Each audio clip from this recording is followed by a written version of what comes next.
Assalamualaikum warahmatullahi wabarakatuh. Berjumpa lagi dengan saya dalam channel TB Education. Pada kesempatan kali ini saya akan membahas tentang analisis jalur ataupun path analysis.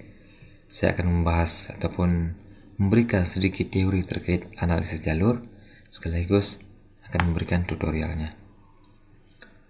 Ini merupakan bagian awal ataupun diagram awal dari path analysis, di mana di dalam path analysis dia akan mengukur pengaruh secara tidak langsung. Pasti teman-teman di sini pernah mendengar variable intervening.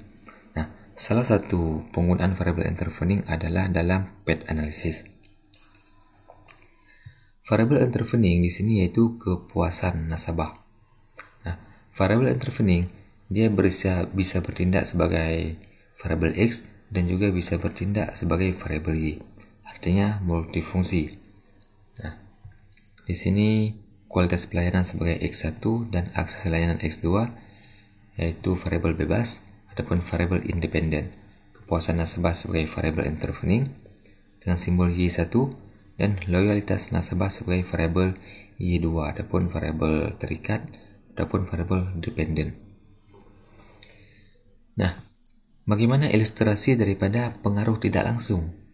Nah, artinya di dalam path analysis ingin melihat bagaimana pengaruh kualitas pelayanan terhadap loyalitas nasabah melalui kepuasan. Nah, analoginya seperti ini. Ketika suatu lembaga memberikan pelayanan ataupun kualitas pelayanan yang bagus terhadap nasabah, nah, di situ akan dilihat apakah nasabah puas atau tidak. Ketika nasabah puas terhadap pelayanan yang diberikan oleh suatu lembaga, maka nasabah tersebut akan loyal. Artinya apa?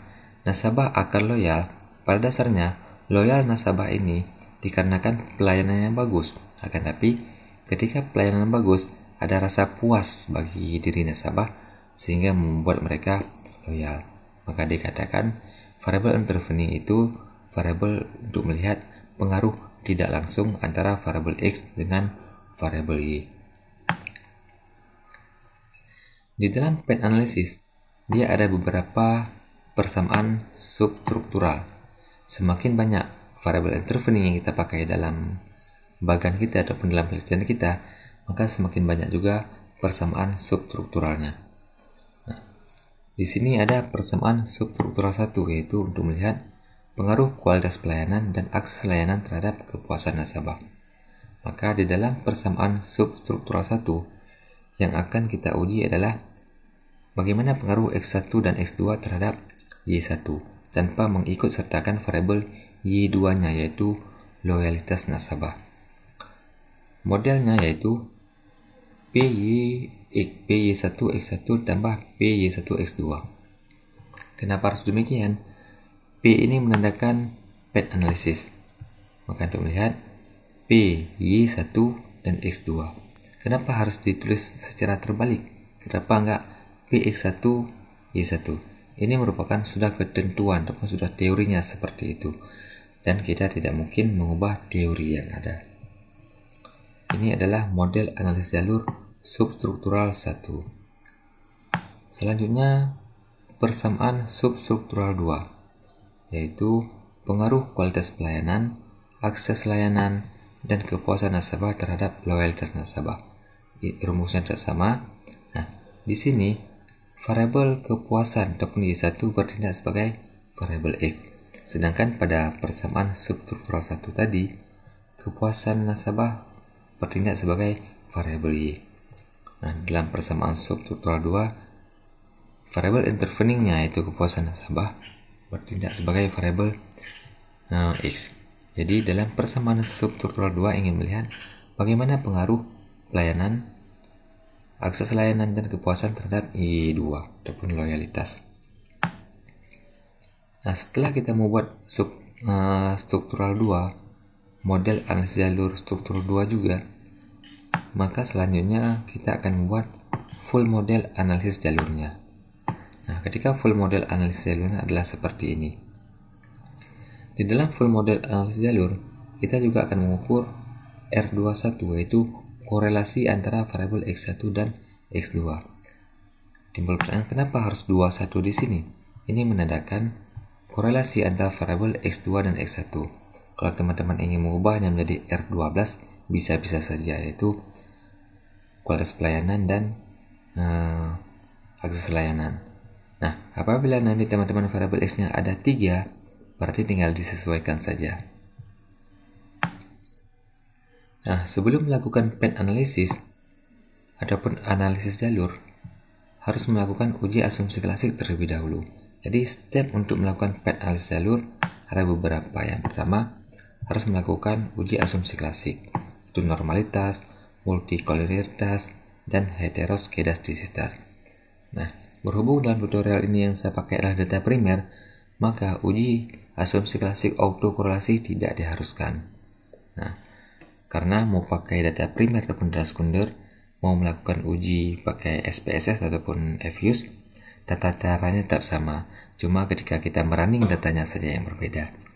Nah, dalam tutorial ini saya akan melakukan ataupun akan merunning data menggunakan SPSS. Ketika sudah melakukan uji asumsi klasik, baru setelah itu melakukan path analysis, di mana di dalam path analysis ada nanti R-square, UGT, dan UGF. Setelah itu baru melakukan uji Sobel untuk melihat apakah variabel intervening berpengaruh secara tidak langsung terhadap variabel X1 dan X2. Nah, itu dilakukan dengan uji Sobel. Pada dasarnya, cara merunning data uji asumsi klasik di dalam path analysis dan regresi berganda itu sama saja, cuma perbedaannya tiap-tiap daripada uji asumsi klasik harus dilakukan 2 kali. Sekali untuk substruktural 1 dan sekali lagi untuk substruktural 2. Nah, maka saya akan melakukan prakteknya sekaligus untuk memudahkan teman-teman. Nah, kita buka SPSS-nya. Di sini saya sudah menyiapkan datanya. Nah, untuk bagaimana tata cara input data menggunakan SPSS ataupun data primer dalam SPSS sudah saya bahas pada video-video sebelumnya. Ini kita langsung saja. Dan untuk merunning datanya untuk uji asumsi klasik juga sudah saya bahas pada video berikutnya. Kenapa saya ulang di sini? Karena perbedaannya setiap uji asumsi klasik dilakukan 2 kali. Kalau dalam regresi berganda cuma dilakukan sekali.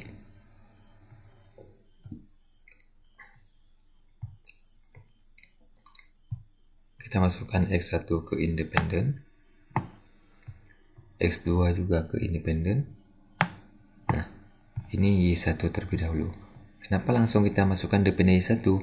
Nah, kita kembali kita cek sesuai dengan substruktural 1, yaitu X1, X2, dan Y1.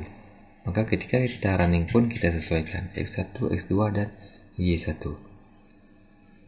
Kita pilih plot untuk melihat path analisisnya, uji asumsi klasik maksud saya.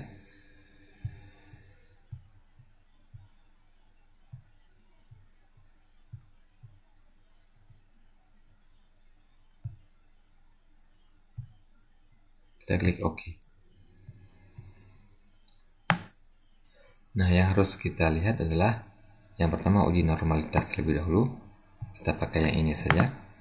Saya copy. Nah, kita masuk ke yang tadi. Saya pastikan di sini.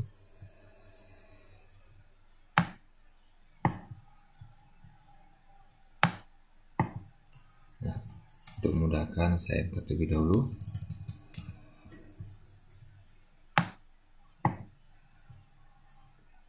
Nah, di bawah di sini kita buat hasil uji normalitas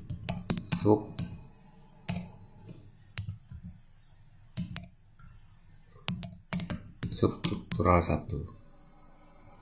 Nah, setelah itu kita langsung, karena hasilnya sudah ada, kita lihat uji multikolinialitas untuk substruktural 1. Uji normalitasnya yaitu data yang ini, multikolinialitas maksud saya. Kita copy, kita pastekan. Tabel ini kita hapus saja.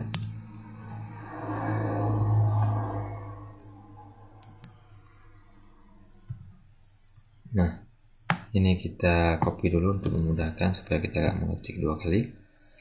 Karena tabel kita ketik di atas. Hasil uji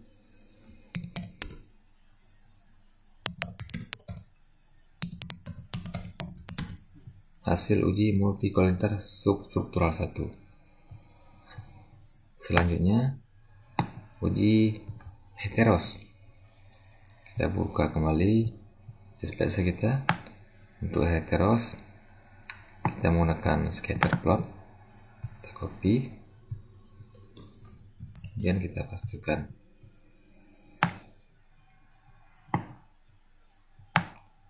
Nah, saya copy lagi ini untuk memudahkan supaya kita nggak mengetiknya berulang kali. Tinggal kita ubah saja nanti. Hasil uji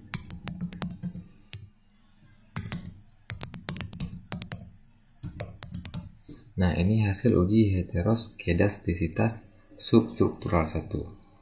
Nah, selanjutnya kita akan menguji yang substruktural 2-nya.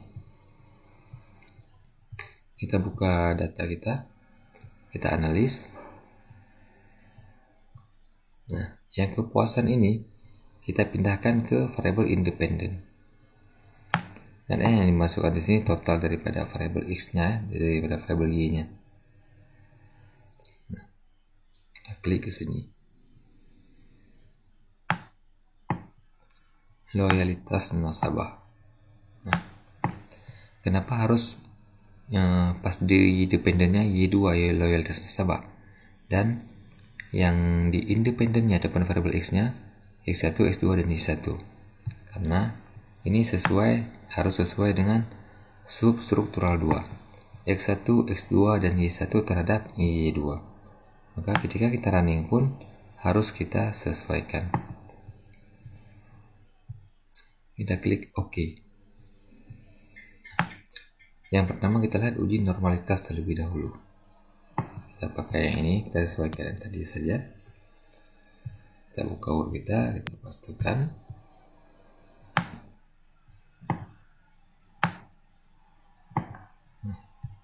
Kemudian kita copy yang ini. Tinggal kita ganti menjadi hasil uji normalitas substruktural 2. Kelihatan kan? Di sini dependennya Y1 dan di sini dependennya Y2. Saya zoom sebentar. Nah,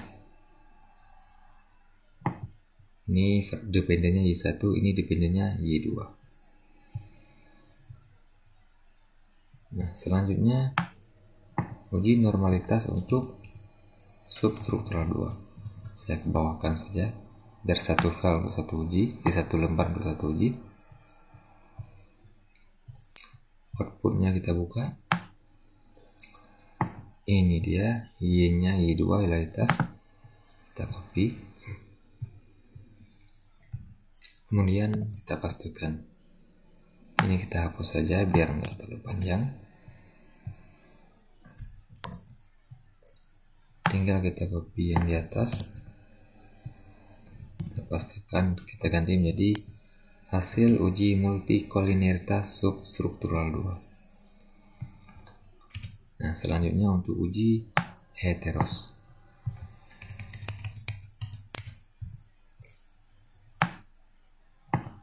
Uji heteros kedastisitas untuk substruktural 2. Scatter plotnya.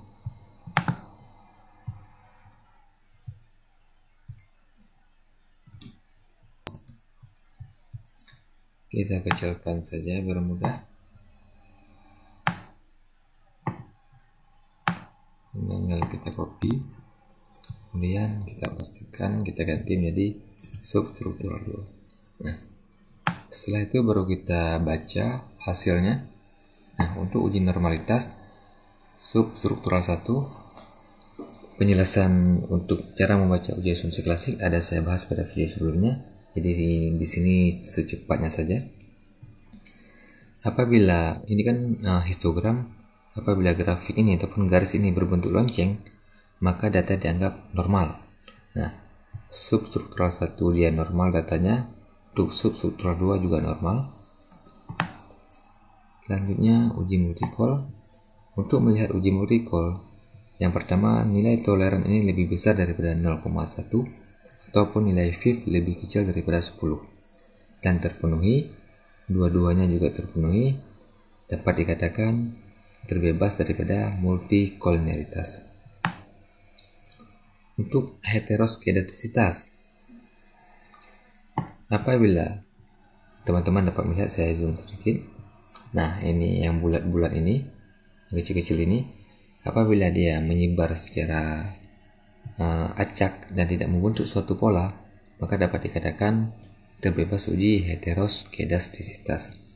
Nah, dalam tutorial ini kita anggap bahwasanya ini terbebas daripada uji heteroskedastisitas karena tidak ada suatu ketentuan tersendiri yang dikatakan berbentuk pola tertentu itu seperti apa. Nah, itu tergantung kepada peneliti lagi. Maka untuk di sini kita anggap ini terbebas uji heteroskedastisitas, baik dalam substruktural 1 maupun dalam substruktural 2. Nah, apabila uji asumsi kredit sudah terpenuhi, baru bisa dilakukan PET analisisnya. Nah, untuk melakukan PET analisisnya, untuk tutorial PET analisis dan uji Sobel akan saya bahas pada video selanjutnya. Wassalamualaikum warahmatullahi wabarakatuh.